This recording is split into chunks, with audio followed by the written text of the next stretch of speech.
ಕೊಲೆ ಆರೋಪಿಗಳನ್ನು ಪತ್ತೆ ಹಚ್ಚಿದ ಪೊಲೀಸ್ ಅಧಿಕಾರಿಗಳಿಗೆ ಬಹುಮಾನ ಘೋಷಿಸಿದ ಎಸ್ಪಿಬಿಎಸ್ ನೇಮಗೌಡ. ಈ ಕುರಿತು ಅವರು ಸೋಮವಾರ ಲಕ್ಷ್ಮೇಶ್ವರದ ಪೊಲೀಸ ಠಾಣೆಯಲ್ಲಿ ಪತ್ರಿಕಾಗೋಷ್ಠಿ ನಡೆಸಿ ಮಾಹಿತಿ ನೀಡಿದರು. ಈ ಸಂದರ್ಭದಲ್ಲಿ ಸಿಪಿಐ ನಾಗರಾಜ ಮಾಡಳಿ, ಪಿಎಸ್ಐ ನಾಗರಾಜ ಗಡದ ಹಾಗೂ ಸಿಬ್ಬಂದಿ ಇದ್ದರು. ವರದಿ ನಾಗರಾಜ ಹಣಗಿ, ಪ್ರಜಾಧ್ವನಿ, ಲಕ್ಷ್ಮೇಶ್ವರ.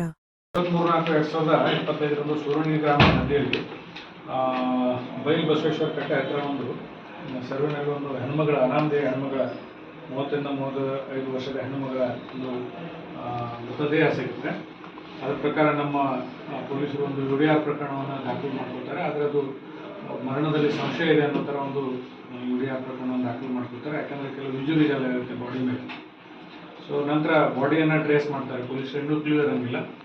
ನಮ್ಮ ಇನ್ಸ್ಪೆಕ್ಟರ್ ಅವರು ಮತ್ತು PSI ಅವರು, ನಮ್ಮೆಲ್ಲ ಸಿಬ್ಬಂದಿಯವರು ಸೇರಿಕೊಂಡು ಅದನ್ನು ಬಾಡಿ ಟ್ರೇಸ್ ಮಾಡಿ ಅವ್ರ ಸಂಬಂಧಿಕರಿಗೆಲ್ಲ ವಿಚಾರ ಮಾಡಲಿಕ್ಕಾಗಿ ಮೃತಳ ಹೆಸರು ಲಕ್ಷ್ಮಿ ಅಂತ ಗೊತ್ತಾಗ್ತದೆ. ಗಂಡ ಆನಂದ ಇಂಗಳಿಗೆ ಸರ್ನೇಮ್ ಅವರು, 33 ವರ್ಷ, ದೇವಿಹಾಳ ಗ್ರಾಮಕ್ಕೆ ಅವ್ರನ್ನ ಮದುವೆ ಮಾಡಿಕೊಟ್ಟಿರ್ತಾರೆ, ಕೊಟ್ಟಿರ್ತಾರೆ. ಇವ್ರದ್ದು ಅಂತ ಗೊತ್ತಾಗ್ತದೆ.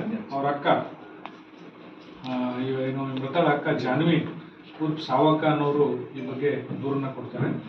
ಇದನ್ನು ಇವರು ದೂರಿನಲ್ಲಿ ಏನು ಹೇಳಲಿಕ್ಕೆ ಹೇಳ್ತಾರೆ ಅಂತಂದರೆ, ಇವರಿಗೆ ಆಲ್ರೆಡಿ ಮದುವೆ ಆಗಿ 3 ಜನ ಮಕ್ಕಳು ಕೂಡ ಇರ್ತಾರೆ ಮೃತ ಹೆಣ್ಮಗಳಿಗೆ. ಆದರೆ ಈ ಹೆಣ್ಮಗಳು ಮತ್ತೆ ಇನ್ನೊಬ್ಬ ವ್ಯಕ್ತಿ ಸುನೀಲ್ ಅಶೋಕ್ ಮಲ್ಲಾರಿ, ಸಾಕಿನ್ ಗೊಡ್ಗೋಡಿ, ಇವನೊಂದಿಗೆ ಮತ್ತೆ ಒಂದು ಸಲುಗೆಯಿಂದ ಇರೋದು ಮತ್ತು ಅವನ ಜೊತೆ ಮದುವೆ ಕೂಡ ಆಗಿರೋದು ಗೊತ್ತಾಗಿತ್ತು ಅಂತೇಳಿ, ಮತ್ತೊಂದು ಮದುವೆ ಕೂಡ ಆಗಿರೋದು ಗೊತ್ತಾಗಿತ್ತು ಅಂತೇಳಿ ತಿಳಿಸ್ತಾರೆ. ಮತ್ತು ಇವರಿಬ್ಬರು ನಡುವೆ ಮನಸ್ತಾಪ ಇತ್ತು. ಆದ್ದರಿಂದ ಇವರಿಗೆ ಕೊಲೆ ಮಾಡಿರೋ ಬಗ್ಗೆ ಒಂದು ದೂರನ್ನು ಕೊಡ್ತಾರೆ. ಆ ದೂರನ್ನು ಸ್ವೀಕರಿಸಿಕೊಂಡು ಮತ್ತೆ ನಾವು ಲಕ್ಷ್ಮೇಶ್ವರ ಪೊಲೀಸ್ ಠಾಣೆ ಅಪರಾಧ ಕ್ರಮಾಂಕ 54/2025 ಕೊಲೆ ಪ್ರಕರಣವನ್ನು ದಾಖಲಿಸಿಕೊಂಡು ವಿವರವಾದ ತನಿಖೆಯನ್ನು ಕೈಗೊಳ್ಳಲಿಕ್ಕಾಗಿ ಅದರಲ್ಲಿ ಒಟ್ಟು 4 ಜನ ಆರೋಪಿತರು ಇರೋದು ಗಮನಕ್ಕೆ ಬರುತ್ತೆ.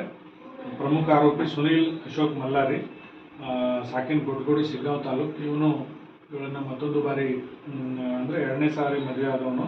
ಮತ್ತು ಇವನಿಗೆ ಸಹಾಯ ಮಾಡಲಿಕ್ಕೆ ಸಿದ್ದಪ್ಪ ನಾಗಪ್ಪ ಕುಪ್ಸತ್, ನಟರಾಜ್ ಈರಪ್ಪ ನೀರ್ಲಿಗಿ, ರಮೇಶ್ ಮುತ್ತುರಾಜ್, ತಂದೆ ದೇವಪ್ಪ ತಳವಾರ್, ಈ 3 ಜನ ಅವ್ರ ಸ್ನೇಹಿತರು, ಅವರು ಅವನಿಗೆ ಸಹಾಯ ಮಾಡ್ತಾರೆ. ಇದರಲ್ಲಿ ಉದ್ದೇಶ ಏನಂತಂದರೆ, ಈ ಮದುವೆ ಏನಾಗಿರ್ತಾರೆ ಇವರು ಕಾನ್ಫಿಡೆನ್ಷಿಯಲ್ ಆಗಿ, ಅಂದರೆ ಸೀಕ್ರೆಟಾಗಿ ಮದುವೆ ಆಗಿರ್ತಾರೆ. ಆ ಮದುವೆ ವಿಷಯವನ್ನು ನಾನು ಎಲ್ಲರಿಗೂ ಹೇಳ್ತೀನಿ ಅಂತೇಳಿ ಹೆಣ್ಮಗಳು ಅವನಿಗೆ 5 ಲಕ್ಷ ರೂಪಾಯಿ ಕೇಳ್ತಾ ಇರ್ತಾರೆ. ಸೊ 5 ಲಕ್ಷ ರೂಪಾಯಿ ಕೊಡೋದು ಅವನಿಗೆ ಕಿರಿಕಿರಿ ಎನಿಸಿ ಇವಳನ್ನು ಸಾಯಿಸಲಿಕ್ಕೆ ಪ್ಲ್ಯಾನ್ ಮಾಡಿ ಒಂದು ಕಾರ್ ತೊಗೊಂಡು ಬಂದು, ಆ ಕಾರಲ್ಲಿ, ಅಂದರೆ ಇವರು ಮತ್ತೆ ಮಂಗಳೂರಿಗೆ ದುಡಿಲಿಕ್ಕೆ ಹೋಗೋರಿರ್ತಾರೆ.